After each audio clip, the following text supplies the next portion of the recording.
Salut à tous, j'espère que vous allez bien. Aujourd'hui pour cette deuxième vidéo on va parler d'un sujet d'actualité.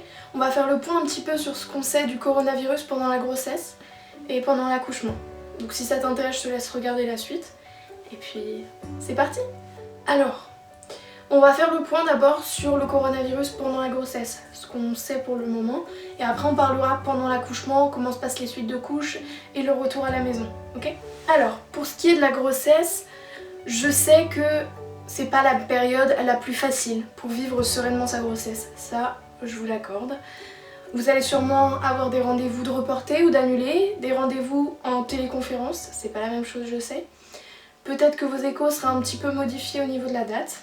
Tout ça, ça va faire un environnement anxiogène autour de vous, il faut pas que ça vous perturbe. CNJOS, donc le Syndicat National des Gynéco-Obstétriciens de France, a rendu un avis il y a quelques jours pour dire que les 3 échographies obligatoires pendant la grossesse seraient maintenues coûte que coûte. Donc ça, ne vous inquiétez pas. Ce qui va pouvoir être décalé ou annulé, ça va être les rendez-vous de suivi mensuels. Si vous êtes suivi habituellement à l'hôpital, on peut vous demander d'aller consulter une sage-femme libérale pour faire ce suivi, le temps que l'hôpital se vide un petit peu. Donc les conseils, je sais que si vous allez avoir rendez-vous, que ce soit en cabinet ou en hôpital, vous allez un petit peu paniquer. Ce qu'on fait pour ceux qui arrivent toujours en avance, là on n'arrive pas en avance. On n'arrive pas avec 30 minutes d'avance, on arrive à l'heure, on attend dans sa voiture l'heure du rendez-vous et on y va, on peut mettre un masque si vous en avez, si vous avez de la chance. En tout cas on se protège, on se lave les mains dès que possible, on utilise la friction hydroalcoolique pour éviter tout risque de transmission. Dans tous les cas, les professionnels auront des masques et des gants, donc vous inquiétez pas. Donc pour ce qui est des preuves scientifiques, le problème c'est qu'on en a encore très peu. Alors, il y a une étude qui a été menée en Chine et qui vient d'être publiée il y a quelques jours qui portait sur une trentaine de femmes porteuses du Covid-19 et ce qu'on souhaitait savoir c'est s'il y avait une transmission ou non au nouveau-né. En gros, est-ce que leur bébé naissait avec l'infection au Covid-19 ?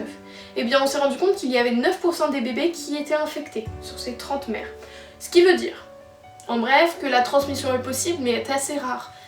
Alors, on va parler maintenant de tout ce qui est accouchement, séjour à la maternité et retour à la maison. Alors, pour ce qui est des recommandations sur le moment de l'accouchement et du travail, les recommandations actuelles qui vont peut-être changer dans quelques jours, on ne sait pas, c'est que le papa doit être présent à l'accouchement, c'est pour cela qu'il est autorisé à entrer en salle de naissance dès le début du travail.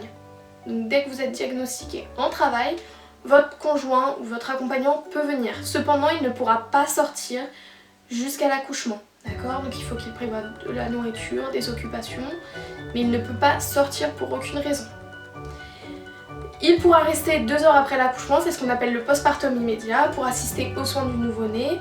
Et lorsque vous serez transféré ensuite de couche, il ne pourra pas vous suivre et vous ne le reverrez que lors de la sortie de la maternité, soit 2 jours plus tard. Les visites ensuite de couche sont donc interdites, que ce soit au conjoint ou au reste de la famille. Pour ce qui est des césariennes et de l'hospitalisation, les accompagnants ne sont pas autorisés pour limiter le risque d'infection. D'après ce qu'on sait, il n'y a pas de passage du virus dans le lait, donc les mères infectées peuvent continuer à donner leur lait. On privilégie quand même de tirer le lait et d'ensuite le donner à son enfant, mais nous n'avons pas besoin de le compléter avec du lait artificiel, puisqu'il n'y a pas de transmission dans le lait. Alors voilà, la vidéo est terminée, j'espère que tu auras appris quelque chose, que j'aurai répondu à quelques-unes de tes questions. En tout cas, n'oublie pas que tout ce que je dis dans cette vidéo peut ne plus être d'actualité dans quelques jours, vu que les recommandations et les pratiques évoluent en fonction de la recherche. J'espère que cette vidéo t'aura plu, je te laisse comme d'habitude t'abonner et me dire ce que t'en as pensé en commentaire. N'oublie pas de lâcher un petit pouce, et puis je te dis à la prochaine. Salut!